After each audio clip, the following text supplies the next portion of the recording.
নমস্কাৰ, টাইমছ 30 দৰ্শকৰ বাবে এই মুহূৰ্তত লৈ আহিছোঁ এটা গুৰুত্বপূৰ্ণ খবৰ। কেন্দ্ৰীয় পৰিবহণ মন্ত্ৰণালয়ৰ গুৰুত্বপূৰ্ণ ঘোষণা।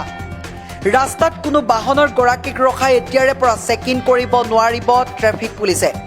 কেন্দ্ৰীয় চৰকাৰৰ 1989 চনৰ আইনখনক সংশোধন কৰি এই সিদ্ধান্ত গ্ৰহণ কৰিছে।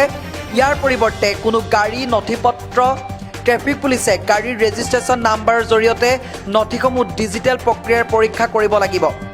যিবোৰ বাহনৰ বিসংগতি ধৰা পৰে তেওঁলোকৰ মোবাইললৈ চালান আৰু জৰিমনাৰ ডিজিটেল চালান পঠিওৱাৰ ব্যৱস্থা কৰিব লাগিব। চলিত বৰ্ষৰ 1 অক্টোবৰৰ পৰা কোনো বাহনৰ গৰাকীক ৰখাই চেকিং কৰিব নোৱাৰিব ট্ৰেফিক পুলিচে। এই মুহূৰ্তৰ এটা গুৰুত্বপূৰ্ণ খবৰ। কেন্দ্ৰীয় পৰিবহণ মন্ত্ৰণালয়ৰ গুৰুত্বপূৰ্ণ ঘোষণা।